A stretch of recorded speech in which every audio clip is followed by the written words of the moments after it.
नमस्कार. श्री स्वामी समर्थ. नमस्कार मित्रांनो, कसे आहात आपण? मागे आपण एक विवाह जमण्यासाठी एक अगदी छान सोपा उपाय पाहिला होता आणि त्यानंतर आपल्याला बरेच तत्सम प्रश्न येत आहेत की अजून काय सोपे उपाय करता येतील किंवा त्या उपायामध्ये काही लोकांना काही प्रश्न होते. तर त्याबद्दलच आपण आजच्या व्हिडिओमध्ये एक छानसा सोपा उपाय तसाच छान सोपा उपाय पाहणार आहोत आणि जे काही तुमचे प्रश्न आहेत त्याची सुद्धा उत्तर देण्याचा प्रयत्न मी इथे करणार आहे की म्हणजे उपाय कोणी करायला हवा, कधी करायला हवा, कसा करायला हवा, आई वडिलांनी केला तर चालेल का वगैरे ह्या सगळ्याबद्दल आज आपण बोलणार आहोत. उपाय खूपच छान, सोपा आणि सुंदर आहे. चला तर मग उपायाकडे वळूया. मित्रांनो, विवाहाबद्दल लोकांना अनेक प्रकारच्या समस्या असतात. विवाह जमण्यात अडथळे येतात, काहींचा विवाह जमत नाही, काहींचा हातातोंडाशी आलेला घास निसटून जातो, किंवा योग्य प्रकारचं स्थळ मिळत नाही, मनासारखं स्थळ मिळत नाही, गोष्टी मनासारख्या घडत नाहीत. तर या सगळ्यावर आपण एक स्वामींचाच, आपल्या स्वामी सेवेतला एक खूप छान सोपा उपाय आज मी सांगणार आहे.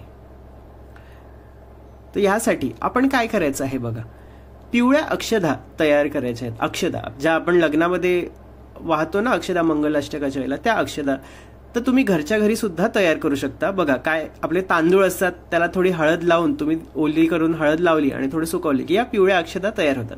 अशा लाल तयार करून सुद्धा आपण पूजेमध्ये वापरतो. तर तशा प्रकारच्या पिवळ्या अक्षदा तयार करायच्या आहेत आणि या अक्षदा दर गुरुवारी किंवा दर पौर्णिमेला स्वामींच्या मठात जाऊन अर्पण करायचे आहेत. आता इथे महत्वाचं एक सांगतो मी. काही लोकांचे आपल्याला प्रश्न होते की आमच्या घराजवळ मठ नाहीये, तर दत्त मंदिरात सुद्धा काही लोक अर्पण करतात किंवा स्वामी दत्तावतारच आहेत, दत्त महाराजांचाच पूर्ण दत्तावतार आहेत, त्यामुळे दत्त महाराजांचाच अवतार आहे, त्यामुळे तिथे सुद्धा काही लोक अर्पण करतात, या सेवा करतात. किंवा आता मंदिर सुद्धा नसेल तर ही सेवा तुम्ही घरी करू शकता. बघा काय आहे, दर गुरुवारी किंवा पौर्णिमेला ह्या अक्षदा स्वामींना अर्पण करायच्या आहेत आणि आपला विवाह जमावा यासाठी प्रार्थना करायची. आता प्रार्थना म्हणजे मनापासून जे काही तुमच्या मनात आहे ना, विवाहाबद्दल कसं काय हवंय, कसं जमावं, काय कशा प्रकारचं जोडीदार हवाय, जे काही सगळं आहे ना, अगदी मन मोकळेपणाने स्वामींना हे सांगा तुम्ही. स्वामी आपली माऊली आहेत, ते आपल्याला सगळं पूर्णपणे जाणतात. तुम्ही बोलला नाही तरी त्यांना सगळं आपल्या मनातलं कळत असतं.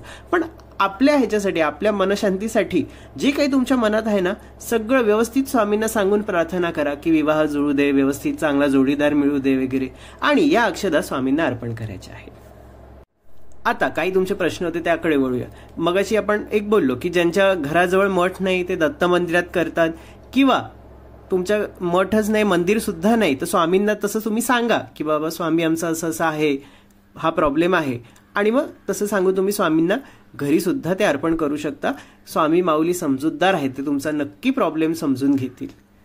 त्यानंतर कसं आहे की ही सेवा कोणी करायची, तर ज्यांना लग्न करण्याची इच्छा आहे, ज्या मुलींना लग्न करण्याची इच्छा आहे, त्यांनी स्वतः जर ही सेवा केली तर त्याचा नक्कीच जास्त लाभ होतो. कुठलीही सेवा जर तुम्ही स्वतः म्हणजे तुमच्यासाठी जी सेवा असेल तर तुम्ही स्वतः जर ती केली तर त्याचा लाभ नक्कीच जास्तच मिळतो. पण जर आता काही लोकांना शक्य नाहीये, काही लोक फॉरेनला आहेत, काहींची मुलं वगैरे, असं बऱ्याच गोष्टी आहेत, तर आई वडिलांनी केल्या तर चालेल का? तर मगाशी म्हटल्याप्रमाणेच तुम्ही स्वामींना प्रार्थना करायची आहे. जे काही आहे तुमचा प्रॉब्लेम तो सांगायचा आहे की स्वामी असं असं आहे, माझा मुलगा मुलगी फॉरेनला आहे, किंवा जे काही काहींची मुलं ऐकत नाहीत, ते करायला तयार नसतात, तर ते सुद्धा स्वामींना सांगा आणि तुम्ही सुद्धा ही सेवा करू शकता. म्हणजे आई वडील सुद्धा मुलांसाठी करू शकता, किंवा आई वडिलांव्यतिरिक्त सुद्धा काही लोकांना करण्याची, भावा बहिणींना वगैरे इच्छा आहे, तर सेम पद्धत आहे. तुम्ही स्वामींना प्रार्थना करायची, तुमचा जो काही प्रॉब्लेम आहे तो सांगायचा आहे आणि ही सेवा करू शकता तुम्ही. तर जसं मागच्या उपायात आपण ओल्या हळदीचं पाहिलं होतं, त्याचं सुद्धा तुम्ही तसं करू शकता.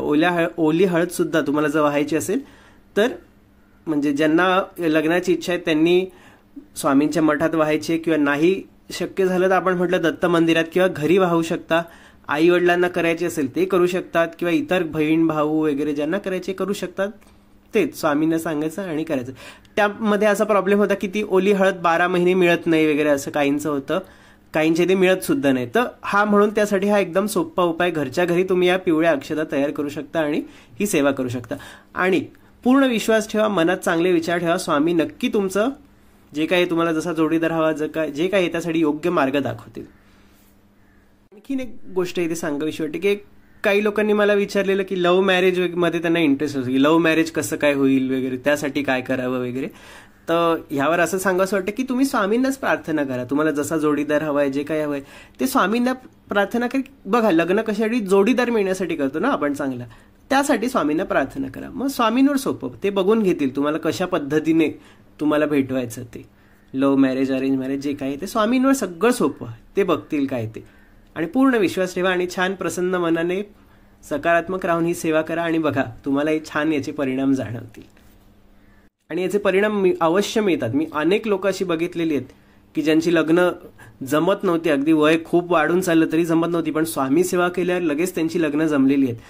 आमच्या मठातल्या सुद्धा एका ताईंनी मला सांगितलं की मागच्या दत्त जयंतीच्या सप्ताहाला त्यांनी मुलीची पत्रिका वगैरे मठात दाखवून सेवा वगैरे काय त्यांनी केली होती. आणि यावर्षी दत्त जयंतीच्या दरम्यानच, सप्ताहाच्या दरम्यानच त्यांच्या मुलीचं लग्न वगैरे पण झालं.